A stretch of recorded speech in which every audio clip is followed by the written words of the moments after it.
রাত্রে ঘুমানোর সময়ও ইভেন সে এসে বারবার নক করতো, বারবার আমাদের দরজার সামনে দিয়ে ঘোরাফেরা করতো। আমার হাজবেন্ডকে সে বলতো দরজায় লাগানোর কোনো দরকার নাই, তুই ঘুমাচ্ছিস ঘুমা। সদ্য বিবাহিত সুস্মিতার জীবন যেন একদম অতিষ্ঠ করে ফেলেছিল তার শাশুড়ি। হ্যাঁ প্রিয় দর্শক, এমনই এক লোমহর্ষক ঘটনার বর্ণনা দিল পলাশ সাহার স্ত্রী সুস্মিতা। কথাগুলো শুনে যেন আপনিও কেঁদে উঠবেন। ঘটনাটি বিস্তারিত জানতে ভিডিওটি না টেনে সম্পূর্ণ দেখতে থাকুন। ঘরের সামনে এসে আমরা কি কথা বলতেছি মাঝরাতে, দিনের বেলাতে স্পেস পেতামই না, মাঝরাতেও সে আমাদের থাকতে দেয় নাই একসাথে। আমার হাজবেন্ড সময় পায় নাই, সে খুব ভালোবাসতো খুব। সুস্মিতার জীবনে অনধিকার চর্চা করত তার শাশুড়ি, যে কাজগুলো কখনোই শাশুড়ি হিসেবে ছেলের বউর সাথে করা উচিত হয়নি তার।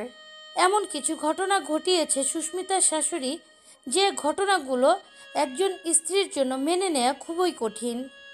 ছেলেও ছেলের বউকে রাতের বেলাও একা থাকতে দিত না শাশুড়ি। এসব ঘটনা বলে কেঁদে ফেলল সুস্মিতা।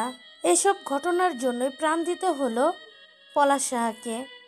অভিমান ছিল, এত কষ্ট ছিল যে ওর মা ওকে বুঝলো না। ও বারবার বলতো যে আমার মা কি বুঝে না যে তার ছেলে কিসে সুখী হবে, ছেলের বউ যদি সুখী না থাকে তাহলে ছেলে কিভাবে সুখী থাকে। মায়ের একটি ভুলের জন্য খেসারত দিল তার ছেলে, সংসার নষ্ট হলো একটা। মা হারালো তার ছেলেকে এবং একজন স্ত্রী হারালো তার প্রিয় মানুষ তার স্বামীকে। পলাশ সাহা কখনোই তার মায়ের ওপরে কোনো কথা বলতে পারতো না, শুধু স্ত্রীকে বলতো আমি তোমাকে নিয়ে ভালো থাকবো, আমাদের ভালোর দিকটা কেন মা চিন্তা করে না। এসব কথা বলে কেঁদে ফেলল সুস্মিতা। প্রিয় ভিউয়ার্স, সুস্মিতার কথাগুলো শুনে আপনাদের কেমন লাগলো অবশ্যই সেটা জানিয়ে দিবেন আমাদের কমেন্টের মাধ্যমে।